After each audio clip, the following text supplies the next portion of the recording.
ਕਾਰ ਸੁਕ੍ਰਿਤ ਧਰਮ ਕਮਾਇਆ।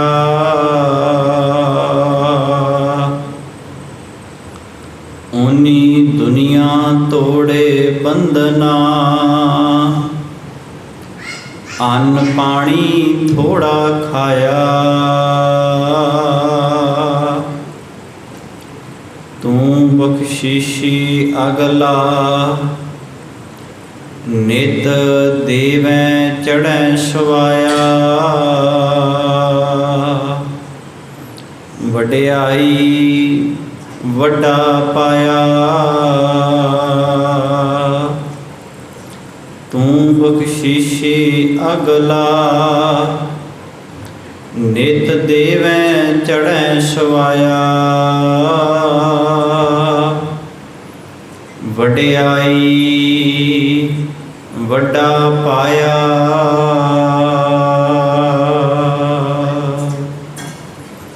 ਵਾਹਿਗੁਰੂ ਜੀ ਕਾ ਖਾਲਸਾ, ਵਾਹਿਗੁਰੂ ਜੀ ਕੀ ਫਤਿਹ।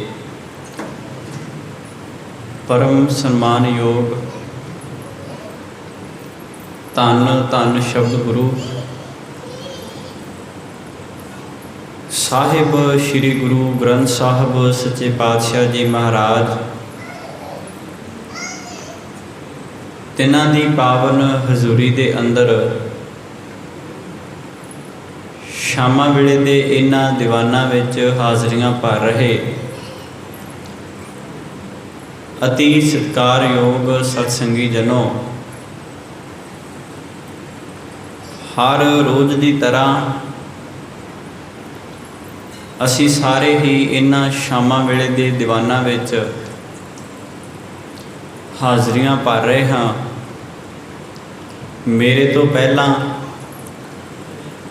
ਤੁਸੀਂ ਸਤਿਕਾਰਯੋਗ ਭਾਈ ਸਾਹਿਬ ਹੋਰਾਂ ਜੀ ਦੇ ਜਥੇ ਪਾਸੋਂ ਸਤਿਗੁਰੂ ਜੀ ਦੀ ਬਾਣੀ ਦਾ ਇਲਾਹੀ ਕੀਰਤਨ ਬੜੇ ਪਿਆਰ ਅਤੇ ਸਤਿਕਾਰ ਨਾਲ ਸ਼ਰਵਣ ਕਰ ਰਹੇ ਸੀ। ਸਾਨੂੰ ਸੁਭਾਗ ਪ੍ਰਾਪਤ ਹੋਇਆ ਹੈ,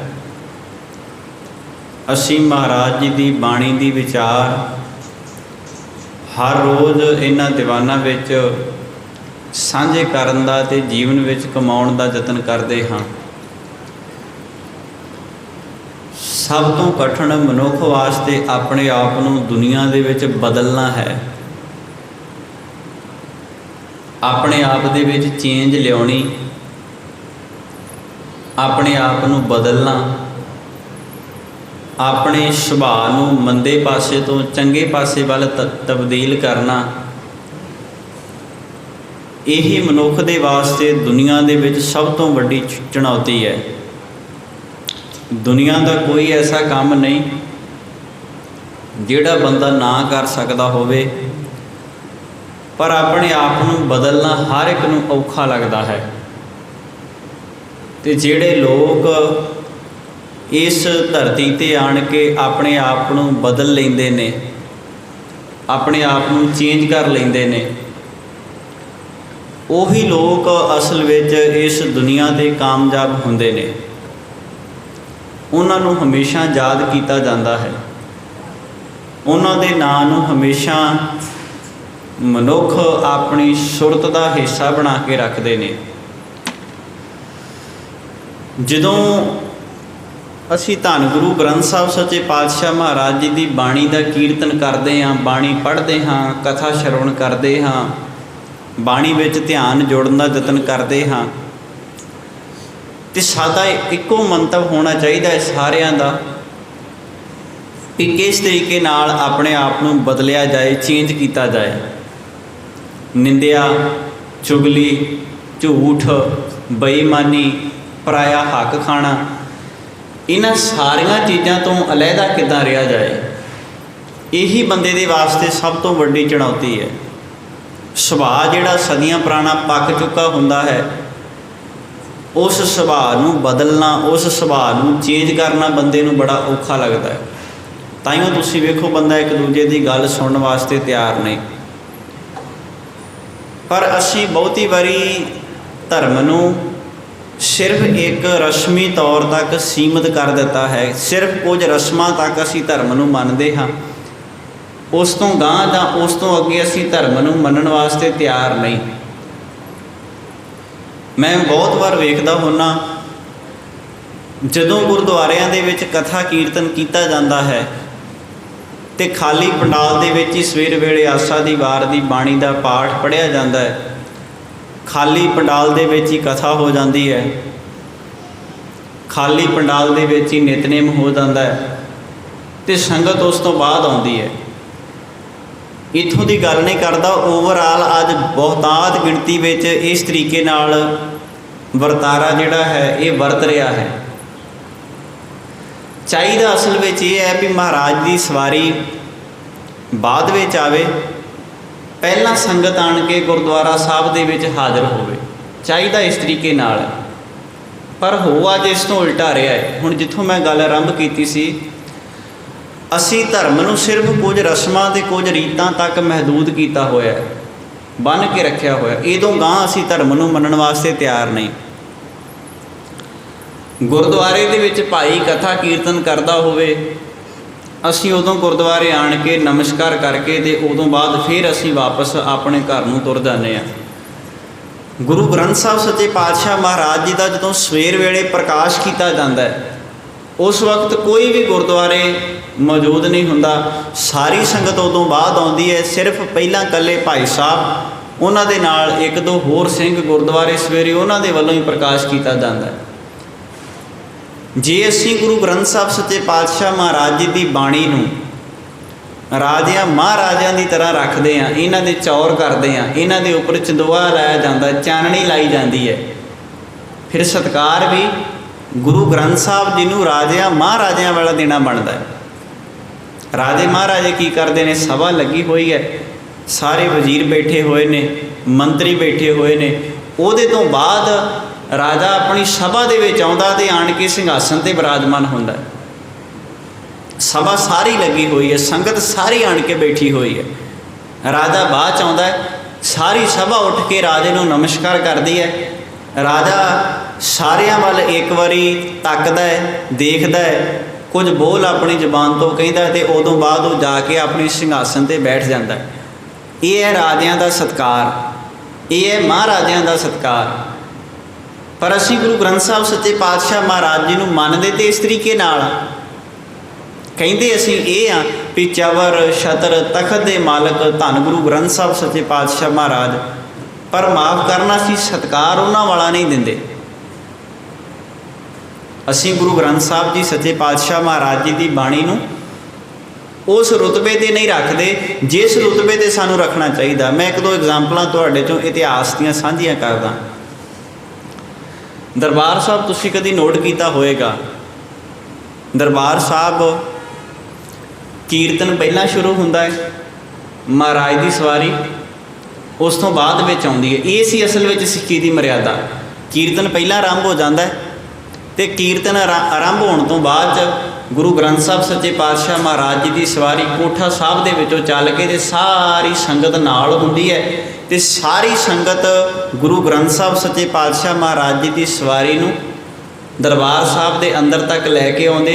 संगत सारी बैठी हुंदी है, कीर्तन हो चुका हुंदा है। उस तो बाद भट्टां दे सवैये पढ़े जाते हैं तो नाल दी नाल सतगुरु गुरु ग्रंथ साहब सच्चे पातशाह महाराज जी की बाणी का प्रकाश किया जाता है। ये है मर्यादा, ये है सत्कार असल में।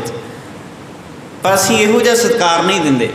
तुसीं वेखो नितनेम दे विच आउण वाली संगत होर है, कीर्तन विच आउण वाली संगत होर है, कथा विच आउण वाली संगत होर है। संगत दीयां भी वख-वख कैटागरियां ने। तो फिर कुछ संगत वो है जिहड़ी संगरांद वाले दिन गुरुद्वारे आउंदी, उदां गुरुद्वारे आउंदी नहीं, क्योंकि असीं मन के इस तरीके नाल बैठे हैं भी चलो संगरांद वाले दिन गुरुद्वारे चले गए, आण के नमस्कार कर लई, पूरा महीना महाराज ने आपे हुण साडी हाज़री लाउंदे रहना। असीं इदां मनदे आ। तो संगरांद वाले दिन फिर मन्निया भी ये जाता भी किसी नाल पैसे का कोई लैण देण नहीं करना, भी जे संगरांद वाले दिन पैसे का लैण देण करिए ना तो सारा महीना ही फिर पैसे घर चों जाते रहते हैं। इस तरह इन्हां गल्लां दीयां ये मनौतां असीं अज भी अपने परिवारां दे विच पाल के बैठे हुए हैं। वैसे एक बेनती करा साध संगत, संगरांद का साडे सिखां नाल कोई संबंध नहीं है, ठीक है भी 12 माह की बाणी गुरुद्वारे में पढ़ी जाती है, नवे महीने की आरंभता होंदी है, पर सिख दे वास्ते कोई दिन चंगा जां कोई दिन माड़ा थोड़ी है। सिख दे वास्ते तो सारे दिन बराबर ने। सिख दे वास्ते जिहो जिहा दिन संगरांद का है उहो जे बाकी सारे दिन ने। जो सिख रहत मर्यादा असीं पढ़ीए ना, सिख रहत मर्यादा में उन्होंने लिखा भी सिख ने दिनां दी थितां दी वारां दी विचार नहीं करनी। वो सिख नहीं जिहड़ा दिनां दी थितां दी वारां दी विचार करता है, पर असीं करते हैं। बुधवार सिर नहीं नहाउणा, कपड़े नहीं धोने, मंगलवार सिर नहीं नहाउणा, कपड़े नहीं धोने। जे किते कोई भुल भुलेखे सिर नहा भी लवे जां कपड़े धो भी लवे तो साडे घर च बिपता आण खलोंदी है भी ये की हो गया, इन्ना वड्डा पाप, इन्ना वड्डा कहर। असीं भी अजे तक उन्हां चीज़ां नूं मन के बैठे हाँ। जदों ना मई जून का महीना आउंदा ते साडे कालज वल्लों पिंडां दे विच कैंप लाए जांदे ने बच्चियां दे। जदों बच्चियां दे कैंप लाई दे ते बच्चियां नूं इदां क्लास दे विच दसीदा भी पुੱਤ जिहड़े सारे दिन हुंदे ने इक्को जिहे हुंदे ने, कोई चंगा नहीं हुंदा, कोई माड़ा नहीं हुंदा, कोई दिनां थितां दी इदां दी बंदे नूं विचार नहीं करनी चाहिदी। फिर वो अगों क्लास विच सवाल करदे ने भी साडी दादी जी ते कहंदी मंगलवार सिर नहीं नहाउणा, तुसीं कहंदे दिन सारे इक्को जिहे हुंदे ने। साडे कहंदे ऐसवार घर दे कहंदे ऐस दिन ऐसवार कपड़े नहीं धोने, तुसीं कहंदे भी सारे दिन इक्को जिहे हुंदे ने। वेखो किड्डी कमाल दी गल है। सानू गुरु ग्रंथ साहब सच्चे पातशाह महाराज जी की बाणी में की लिखा है ये बारे घट समझ है, बाकी सारिया चीज़ों की सानू बड़ी नॉलेज है। PhD की हुई है असी सारिया चीज़ों से। जे घर में कोई पुरानी चढ़ाई कर जाए फिर उत्थे बड़े पुराने एक्सपर्ट बंदे बैठे होंदे ने, मुरदे दियां लत्तां इधर नूं नहीं करनियां, हुण इधर नूं करनियां ने, हुण इहदे नाल एक काना पाउणा है। वो कहंदे जी काना क्यों पाईदा, कहंदे जे काना ना पाईए तो मुरदा जां वध जांदा जां घट जांदा, इस करके काना पा के ਉਹਨੂੰ एक ਉਹਦਾ बैलेंस रखा जाता है भी हुण मुरदा भावें वध जाए भावें घट जाए, आपां किहड़ा नूं फौज च भर्ती कराउणा है, भावें वध जाए भावें घट जाए भी साडे वल्लों हुण कि उहनूं तां साड़ना ही है ना। आपां हुण तां उहनूं आपां अग्न भेट करना है, अग लाउणी है उहनूं, शरीर मिट्टी बन गया, इहदे विचों साह बंद हो गए ने, हुण भावें वध जाए भावें घट जाए साडा की सरोकार है। पर असीं चीज़ां नूं जोड़ के बैठे हाँ, बाणी दा सानूं घट पता है।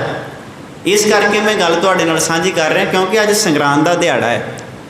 असी भी इन्हां चीज़ों नूं दिनां दे नाल वहमां दे नाल भरमां दे नाल जोड़ के रखिया। संगरांद का सिर्फ एको ही महत्व यह है कि इस दिन सूरज एक रास चों निकल के ते दूजी रास दे विच प्रवेश करता है, सिर्फ एको ही है। तो इहदा संबंध साडे सिखां दे नाल कोई नहीं, इहदा संबंध साडे नाल कोई नहीं सी।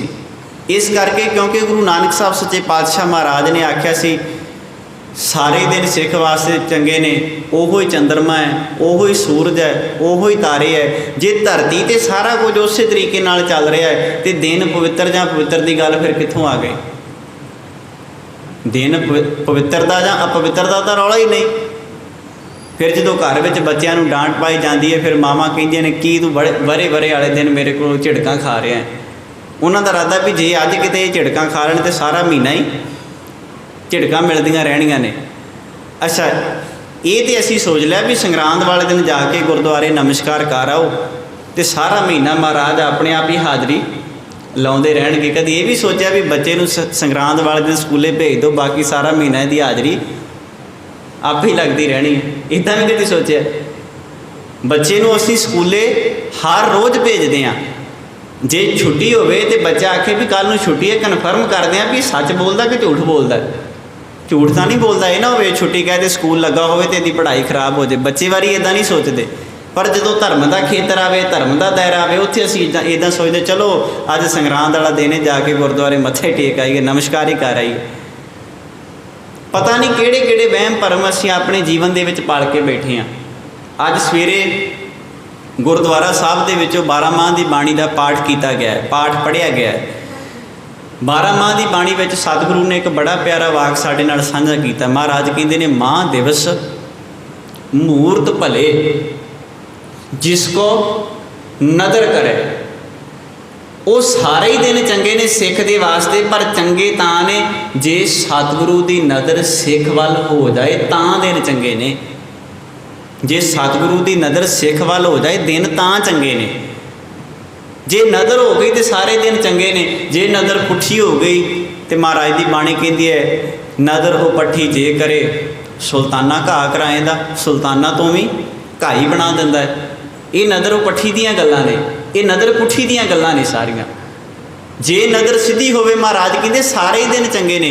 ਤੇ ਗੁਰੂ ਨਾਨਕ ਸਾਹਿਬ ਸੱਚੇ ਪਾਤਸ਼ਾਹ ਮਹਾਰਾਜ ਨੂੰ ਪੰਡਿਤ ਕਹਿੰਦਾ ਸੀ ਕਲਯੁੱਗ ਹੈ, ਪਹਿਲਾਂ ਸਤਯੁੱਗ ਸੀ, ਉਹ ਤੋਂ ਪਹਿਲਾਂ ਦੁਆਪਰ ਸੀ, ਤ੍ਰੇਤਾ ਸੀ। ਕਹਿੰਦਾ ਸੀ ਯੁੱਗਾਂ ਦੇ ਵਿੱਚ ਸਮਾਜ ਨੂੰ ਵੰਡਿਆ ਹੋਇਆ ਸੀ ਬ੍ਰਾਹਮਣ ਨੇ। ਗੁਰੂ ਨਾਨਕ ਸਾਹਿਬ ਸੱਚੇ ਪਾਤਸ਼ਾਹ ਮਹਾਰਾਜ ਕਹਿੰਦੇ ਸੇਈ ਚੰਦ ਚੜ੍ਹੇ ਸੇ ਤਾਰੇ, ਸੇਈ ਦਿਨੀਅਰ ਤਪਤ ਰਹੇ। ਉਹ ਚੰਦਰਮਾ, ਉਹ ਤਾਰੇ ਨੇ, ਉਹੋ ਹੀ ਆਕਾਸ਼ ਹੈ, ਉਹੋ ਹੀ ਲੋਕ ਨੇ। ਜੇ ਸਾਰਾ ਕੁਝ ਉਹ ਚੱਲਦਾ ਹੈ ਤੇ ਫਿਰ ਕਲਯੁੱਗ ਤੇ ਸਤਯੁੱਗ ਕਿੱਦਾਂ ਹੋਇਆ? ਜੇ ਕਲਯੁੱਗ ਵਿੱਚ ਵੀ ਉਹ ਤਾਰੇ ਨੇ, ਸਤਯੁੱਗ ਵਿੱਚ ਵੀ ਉਹ ਤਾਰੇ ਨੇ, ਤੂੰ ਦੱਸ ਫਿਰ ਆਹ ਸਮਾਂ ਕਲਯੁੱਗ ਕਿੱਦਾਂ ਹੋਇਆ ਤੇ ਇਹਦੋਂ ਪਹਿਲਾ ਸਮਾਂ ਸਤਯੁੱਗ ਕਿੱਦਾਂ ਹੋਇਆ? ਇਹ ਭਰਮ ਭੁਲੇਖੇ ਬਾਣੀ ਨੇ ਕੱਢੇ ਨੇ ਸਾਡੇ। ਇਹਨਾਂ ਭਰਮ ਭੁਲੇਖਿਆਂ ਵਿੱਚੋਂ ਸਤਿਗੁਰੂ ਦੀ ਬਾਣੀ ਨੇ ਦੂਰ ਕੀਤਾ ਸੀ, ਪਰ ਅਸੀਂ ਡਰਦੇ ਰਹੇ ਥਾਂ ਥਾਂ 'ਤੇ। ਅਸੀਂ ਇਹਨਾਂ ਦਿਨਾਂ ਦੀਆਂ ਉਲਝਣਾਂ ਦੇ ਵਿੱਚ ਪੈ ਕੇ ਆਪਣੇ ਜੀਵਨ ਨੂੰ ਜਿਹੜਾ ਹੈ ਉਹ ਬੜੇ ਹੀ ਇੱਕ ਨਿਮਾਣ ਵਾਲੇ ਪਾਸੇ ਨੂੰ ਲੈ ਕੇ ਚਲੇ ਗਏ। ਜਦੋਂ ਸੰਗਰਾਂਦ ਵਾਲਾ ਦਿਨ ਆਉਂਦਾ ਹੈ, ਗੁਰਦੁਆਰੇ ਨਮਸਕਾਰ ਕਰ ਆਏ, ਮੱਥਾ ਟੇਕ ਆਏ, ਇਹ ਤੋਂ ਵੀ ਬਾਅਦ ਫਿਰ ਜਦੋਂ ਘਰ ਵਿੱਚ ਧੀ ਪੁੱਤ ਦਾ ਆਨੰਦ ਕਾਰਜ ਕਰਨਾ ਹੋਵੇ, ਮੈਂ ਬਹੁਤ ਵਾਰ ਸਿੱਖ ਸਟੇਜਾਂ ਤੋਂ ਉਦਾਹਰਨ ਦਿੰਦਾ ਹੁੰਦਾ ਵੀ ਕਿੱਡਾ ਸਾਡੇ ਵਾਸਤੇ ਇੱਕ ਦੁੱਖ ਦਾ ਸਬੱਬ ਹੈ। ਧੀ ਪੁੱਤ ਦਾ ਘਰ 'ਚ ਆਨੰਦ ਕਾਰਜ ਕਰਨਾ ਹੋਵੇ ਤੇ ਅਸੀਂ ਪੰਡਤਾਂ ਤੋਂ ਜਾ ਕੇ ਪੁੱਛਦੇ ਹਾਂ ਵੀ ਕਿਹੜਾ ਦਿਨ ਚੰਗਾ, ਕਿਹੜਾ ਦਿਨ ਮਾੜਾ ਹੈ। ਮੈਂ ਬਹੁਤ ਵਾਰੇ ਵਿਚਾਰ ਤੁਹਾਡੇ ਨਾਲ ਸਾਂਝੀ ਕਰਦਾ ਤੇ ਹੱਥ ਜੋੜ ਕੇ ਤੁਹਾਨੂੰ ਬੇਨਤੀ ਕਰਦਾ ਵੀ ਸਿੱਖੋ, ਇਹਨਾਂ ਵਹਿਮਾਂ ਤੇ ਇਹਨਾਂ ਭਰਮਾਂ ਦੇ ਵਿੱਚੋਂ ਬਾਹਰ ਆ ਜਾਓ। ਜਿਹੜਾ ਵੀ ਕੁਝ ਅੱਜ ਸਾਡੇ ਸਮਾਜ ਵਿੱਚ ਚੱਲ ਰਿਹਾ ਹੈ ਨਾ, ਇਹ ਸਿਰਫ ਇੱਕ ਭਰਮ ਜਾਲ ਹੈ, ਇਸ ਤੋਂ ਇਲਾਵਾ ਹੋਰ ਕੁਝ ਨਹੀਂ। ਧੀ ਪੁੱਤ ਅਸੀਂ ਪਾਲ ਕੇ ਵੱਡਾ ਕੀਤਾ ਹੈ, ਉਹਦੇ 'ਤੇ ਹੱਕ ਸਾਡਾ ਹੋਣਾ ਚਾਹੀਦਾ, ਨਾ ਕਿ ਕਿਸੇ ਬਾਹਰਲੇ ਬੰਦੇ ਦਾ। ਪੰਡਤ ਬ੍ਰਾਹਮਣ ਬੜਾ ਸ਼ੈਤਾਨ ਸੀ। ਮਨੁੱਖ ਦੇ ਜੀਵਨ ਵਿੱਚ 3 ਰਸਮਾਂ ਹੁੰਦੀਆਂ ਨੇ ਅਹਿਮ। ਪਹਿਲੀ ਹੁੰਦੀ ਹੈ ਜਨਮ ਦੀ, ਦੂਜੀ ਹੁੰਦੀ ਹੈ ਆਨੰਦ ਕਾਰਜ ਵਿਆਹ ਦੀ, ਤੇ ਤੀਜੀ ਹੁੰਦੀ ਹੈ ਮੌਤ ਦੀ, ਜਦੋਂ ਬੰਦਾ ਚੜ੍ਹਾਈ ਕਰ ਜਾਂਦਾ ਹੈ। ਉਹਨੇ ਤਿੰਨਾਂ ਦੇ ਆਪਣਾ ਹੱਕ ਜਤਾ ਕੇ ਰੱਖਿਆ। ਸਾਡੀ ਵੇਖੋ ਸੋਚ ਨੂੰ ਗੁਲਾਮ ਕਿੱਦਾਂ ਕੀਤਾ ਹੈ। ਤੇ ਗੁਰੂ ਨਾਨਕ ਸਾਹਿਬ ਸੱਚੇ ਪਾਤਸ਼ਾਹ ਮਹਾਰਾਜ ਜੀ ਦਾ ਜਦੋਂ ਇਤਿਹਾਸ ਪੜ੍ਹੀਏ, ਮਹਾਰਾਜ ਨੇ ਸਭ ਤੋਂ ਪਹਿਲਾਂ ਪੰਡਿਤ ਹਰਦਿਆਲ ਦੀ ਬਾਂਹ ਫੜ ਕੇ ਸਵਾਲ ਕੀਤਾ ਸੀ, ਪੰਡਿਤ ਹਰਦਿਆਲ ਤੂੰ ਦੱਸ ਮੇਰੇ ਜਨੇਊ ਕਿਉਂ ਪਾਉਣ ਲੱਗਾ ਹੈ? ਸਦੀਆਂ ਪੁਰਾਣੀ ਪਰੰਪਰਾ ਬਣੀ ਹੋਈ ਹੈ। ਗੁਰੂ ਨਾਨਕ ਸਾਹਿਬ ਜੀ ਨੇ ਸੱਟ ਮਾਰ ਗਏ ਉਹਦੇ 'ਤੇ। ਸਵਾਲ ਕੀਤਾ ਗੁਰੂ ਨਾਨਕ ਸਾਹਿਬ ਜੀ ਨੇ, ਪੰਡਿਤ ਹਰਦਿਆਲ ਨੂੰ ਪੁੱਛਿਆ ਮੇਰੇ ਜਨੇਊ ਕਿਉਂ ਪਾਉਣਾ? ਪੰਡਿਤ ਹਰਦਿਆਲ ਕਹਿੰਦਾ ਜਨੇਊ ਇਸ ਕਰਕੇ ਪਾਉਣਾ ਤਾਂ ਕਿ ਤੂੰ ਧਰਮੀ ਬਣ ਜਾਏ। ਤੇ ਪੰਡਿਤ ਜਨੇਊ ਪਾ ਕੇ ਕੰਨ ਵਿੱਚ ਸਿੱਖਿਆ ਦਿੰਦਾ ਸੀ ਅੱਜ ਤੋਂ ਬਾਅਦ ਤੇਰਾ ਗੁਰੂ ਬ੍ਰਾਹਮਣ ਹੈ, ਤੇ ਜਿਹਦਾ ਗੁਰੂ ਬ੍ਰਾਹਮਣ ਬਣ ਜਾਏ ਉਹਨੂੰ ਕਰਮ ਵੀ ਉਹਨਾਂ ਵਾਲੇ ਕਰਨੇ ਪੈਂਦੇ ਨੇ। ਗੁਰੂ ਨਾਨਕ ਸਾਹਿਬ ਸੱਚੇ ਪਾਤਸ਼ਾਹ ਮਹਾਰਾਜ ਕਹਿੰਦੇ ਪੰਡਿਤ ਮੈਨੂੰ ਤੂੰ ਕਹਿਣਾ ਹੈ ਜਨੇਊ ਪਾ ਲੈ, ਧਰਮੀ ਬਣ ਜਾ, ਇਹ ਜਨੇਊ ਤੂੰ ਮੇਰੇ ਮਿੱਤਰ ਦੇ ਕਿਉਂ ਨਹੀਂ ਪਾ ਦਿੰਦਾ? ਮੇਰੇ ਨਾਲੋਂ ਉਮਰ 'ਚ 9 ਸਾਲ ਵੱਡਾ ਹੈ ਮੇਰਾ ਮਿੱਤਰ ਮਰਦਾਨਾ, ਬਚਪਨ ਦਾ ਸਾਥੀ ਰਿਹਾ। ਇਕੱਠੇ ਅਸੀਂ ਤਲਵੰਡੀ ਨਗਰ ਦੀਆਂ ਗਲੀਆਂ ਦੇ ਵਿੱਚ ਖੇਡੇ ਹਾਂ, ਇਕੱਠੇ ਅਸੀਂ ਤਲਵੰਡੀ ਨਗਰ ਦੀਆਂ ਗਲੀਆਂ 'ਚ ਖੇਡ ਕੇ ਵੱਡੇ ਹੋਏ ਹਾਂ। ਮੇਰੇ ਤੋਂ 9 ਸਾਲ ਵੱਡਾ, ਮੈਂ ਅੱਜ ਤੱਕ ਉਹਦੇ ਤਨ 'ਤੇ ਜਨੇਊ ਪਾਇਆ ਨਹੀਂ ਵੇਖਿਆ। ਮੈਂ ਅੱਜ ਤੱਕ ਜਨੇਊ ਉਹਦੇ ਤਨ 'ਤੇ ਨਹੀਂ ਵੇਖਿਆ। ਤੂੰ ਪਹਿਲਾਂ ਉਹਦੇ ਜਨੇਊ ਤਾਂ ਪਾ, ਉਦੋਂ ਬਾਅਦ ਮੇਰੇ ਪਾਈ। ਪੰਡਤ ਨੇ ਜਵਾਬ ਦਿੱਤਾ, ਕਹਿੰਦਾ ਇਹਨਾਂ 'ਤੇ ਜਨੇਊ ਨਹੀਂ ਪਾਇਆ ਜਾ ਸਕਦਾ। ਮਹਾਰਾਜ ਕਹਿੰਦੇ ਪੰਡਤ ਜੀ ਕਿਉਂ? ਕਹਿੰਦਾ ਨੀਵੀਂ ਜਾਤ ਵਿੱਚੋਂ ਨੇ, ਇਹ ਜਨੇਊ ਪਾਉਣ ਦੇ ਹੱਕਦਾਰ ਨਹੀਂ, ਨੀਵੀਂ ਜਾਤ ਵਿੱਚੋਂ ਨੇ। ਗੁਰੂ ਨਾਨਕ ਸਾਹਿਬ ਸੱਚੇ ਪਾਤਸ਼ਾਹ ਮਹਾਰਾਜ ਕਹਿੰਦੇ ਮੈਂ ਜਨੇਊ ਪਾਉਣ ਨਾਲ ਵੱਡਾ ਹੋ ਜਾਵਾਂਗਾ? ਕਹਿੰਦਾ ਬਿਲਕੁਲ, ਤੁਸੀਂ ਖੱਤਰੀ ਪਰਿਵਾਰ ਵਿੱਚੋਂ, ਤੁਸੀਂ ਜਨੇਊ ਪਾਉਣ ਨਾਲ ਉਹਦੇ ਤੋਂ ਵੱਡੇ ਹੋ ਜਾਓਗੇ।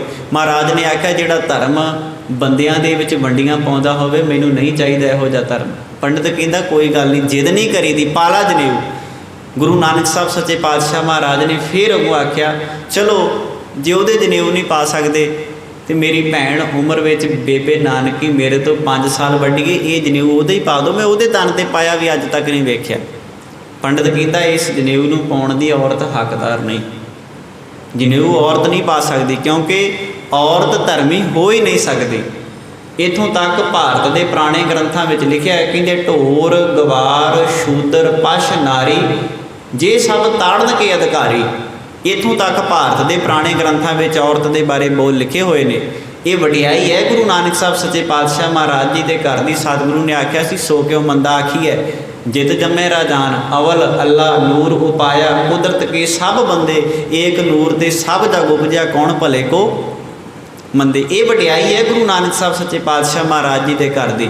जे अज असीं गुरुद्वारिਆਂ ਵਿੱਚ बैठे हाँ तो गुरु नानक साहब सच्चे पातशाह महाराज जी की बदौलत बैठिया नहीं तो भारत देश की इहो जी परंपरा सी जदों किसी इस्त्री का पति चढ़ाई कर जाता सी उन्होंने उहदे नाल ही चिखा दे विच साड़ दिता जाता सी जिन्हों सती की प्रथा कहा जाता है।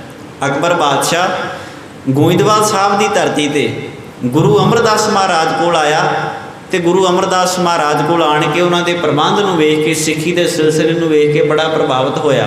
जान लगा कहंदा पातशाह जी दसो तुहानूं की चाहीदा है, मैं देण वास्ते तैयार हाँ। जमीन चाहिए है, जायदाद चाहिए है, पैसा चाहिए, धन पदार्थ चाहिए, जिहड़ी भी चीज़ तुसीं मंगोगे मैं तुहानूं देण वास्ते महाराज तैयार हाँ। गुरु अमरदास साहब सच्चे पातशाह महाराज ने अपने वास्ते कुछ नहीं मंगया। उन्हें आख्या अकबर तू राजा है इस देश का, राजे का फर्ज हुंदा अपनी प्रजा की रखिया करनी, राजे का फर्ज हुंदा अपनी प्रजा की देखभाल करनी। जिहड़ियां समाज विच आईयां होईयां भैड़ियां कुरीतियां ने तू इन्हां नूं बंद कर दे। सती प्रथा गुरु अमरदास महाराज के कहण ते अकबर बादशाह ने इस भारत हिंदुस्तान देश विचों बंद की सी।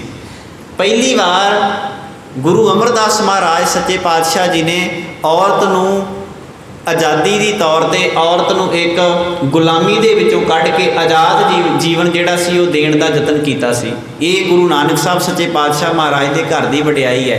ये माण है सानूं अपने गुरुआं दे उत्ते, अपने इतिहास के उत्ते। तुसीं कदी सोच के वेखो कितना वड्डा इनकलाब होएगा जदों माता खीवी वर्गी एक औरत बिना घुंड तो खडूर साहब की धरती से लंगर वरताउंदी होएगी। निक्की मोटी गल है कि जदों आले दुआले लोग वेखदे होणगे इन्हां ने सदियां की बनी परंपरा ही तोड़ दी, सदियां की बनी हुई मर्यादा इन्हां ने सब तोड़ दी। एक औरत लंगर वरतावे वो भी मर्दां नूं, वो भी बंदियां नूं, ते बंदियां दे विच खड़ के बिना घुंड तो हाथ में बाल्टी फड़ के ते खीर वरताउंदी होवे ते उस औरत का नाम गुरु ग्रंथ साहब सच्चे पातशाह महाराज जी की बाणी में दर्ज होवे। इस तो वड्डी गल होर की हो सकती है।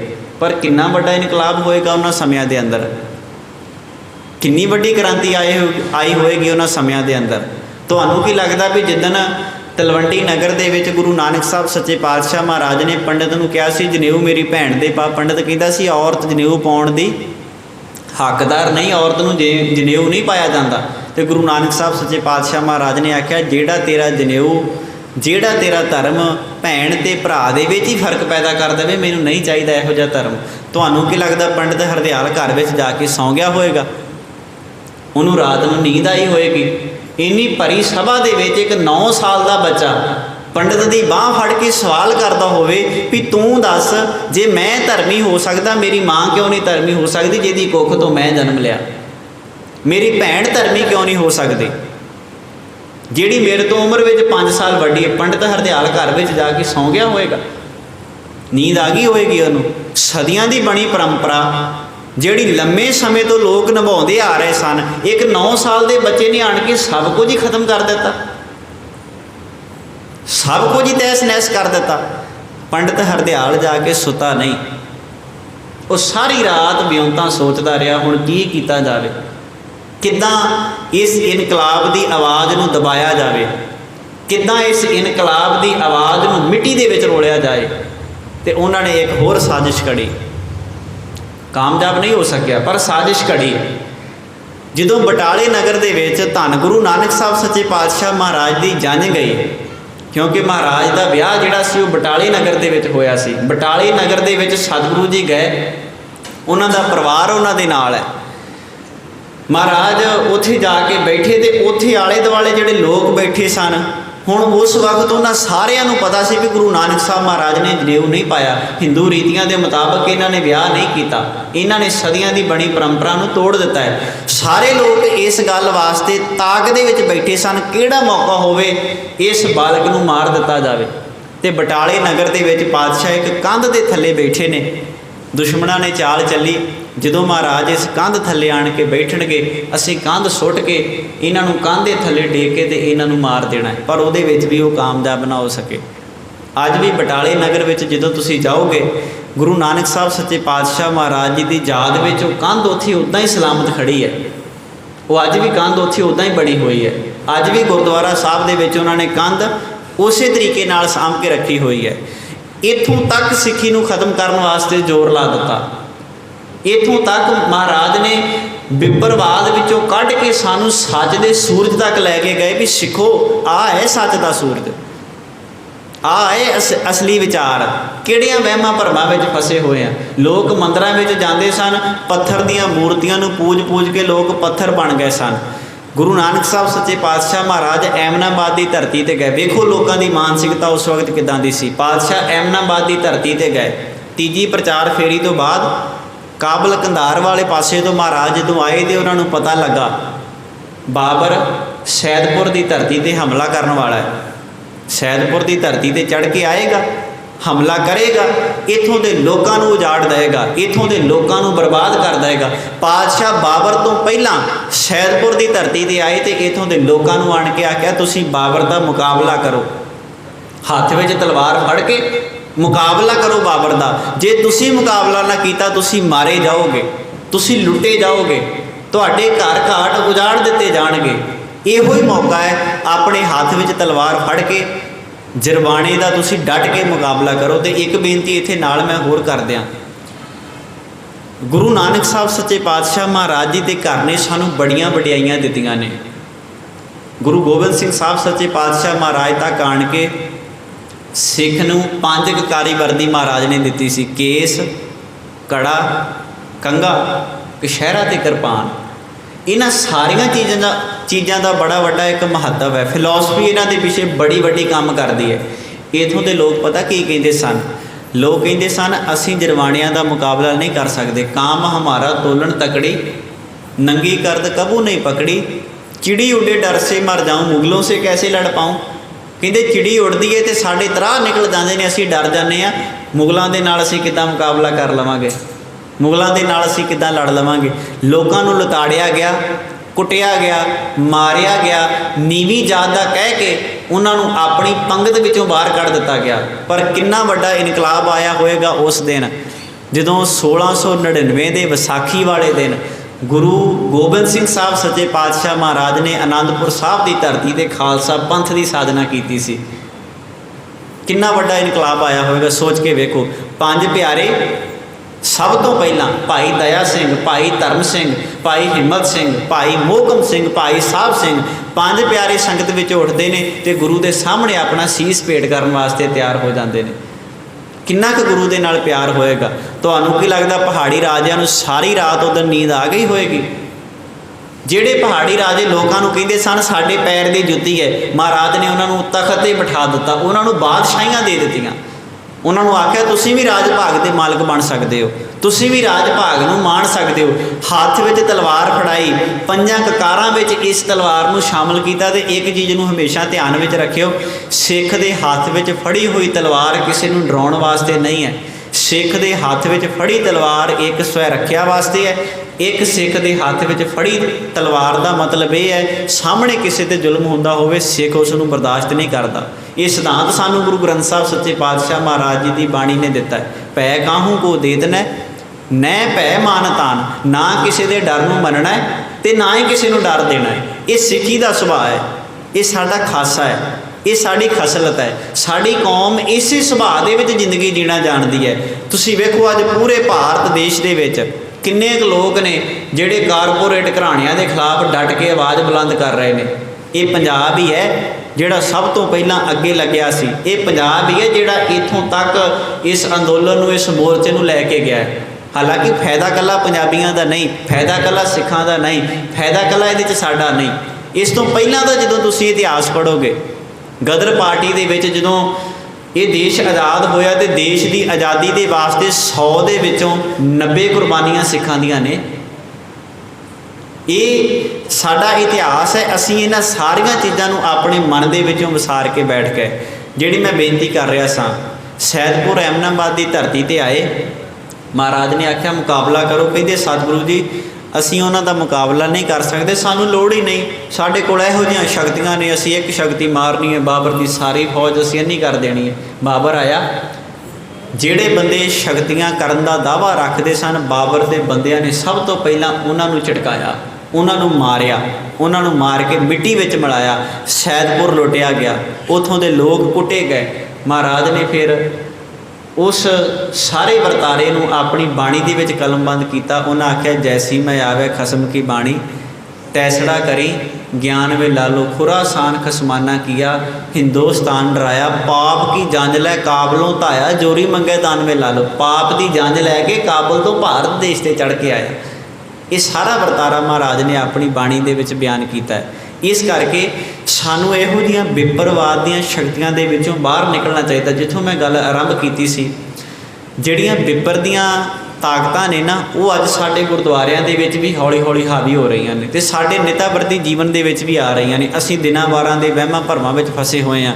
कड़ा जिहड़ा है ना, कड़ा ये इस गल का प्रतीक है भी सिख ने वहमां भरमां दे विच नहीं आउणा। पर उस वक्त बड़ा दुख लगता है जदों इस कड़े दे नाल साडे गुट्टां ते मौली बजी हुंदी है, जिहड़ी प्रतीक ही डरदा है। बथेरे लोगों ने लाल धागे बन्ने सन, पर गुट्टां दे बन्ने हुए धागे तुहाडी कदी सहायता नहीं कर सकते। महाराज ने सानू हाथ विच फड़ के तलवार स्वै रखिया करनी सिखाई सी।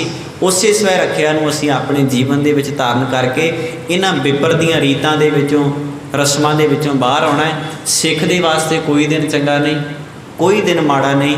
दिन माड़ा तां है जे गुरु इहदे तो दूर है, तो चंगा तां है जे गुरु इहदे नेड़े है। बाकी दिनां दे भरम भुलेखे वहम भरम ये सब एक विपर का तैयार किया होया जाल है, जिहदे विच लोग आए दिन फसते हैं। कई तो बेचारे सवेर वेले अखबार दे विचों राशि वेख के फिर ही अपने दिन की आरंभता करते हैं, फिर ही किते सफरां नूं जांदे ने। मेरी राशि दे विच कि गलत तो नहीं लिखिया, जे गलत लिखिया तो मैं सफ़र ही ना करा। कई बेचारे सवेरे अखबार दे विच कोई खबर नहीं वेंदे, सब तो पहला राशि वेंदे ने, अज राशि की आई है भला मेरी। हुण तां शुकर है, अज तो कुछ समा पहला एक इत्थे बाबा आया सी, ਜਿਹੜਾ लोगों को कहता सी वो अपनी दुख तकलीफ दसदे सी। वो कहता भी समोसे खाधे कि नहीं खाधे, आंदे जी खाधे। कहता हरी चटनी ना खाधे कि लाल ना खाधे। जे कोई आखे लाल ना खाधे वो आंदा हरी ना खा ली, जे कोई आखे हरी ना खाधे आंदा लाल ना खा ली, तेरियां समस्यावां अपने आप ही हल हो जाणगीਆਂ। लोग उन्होंने भी मन्नी जाते हैं।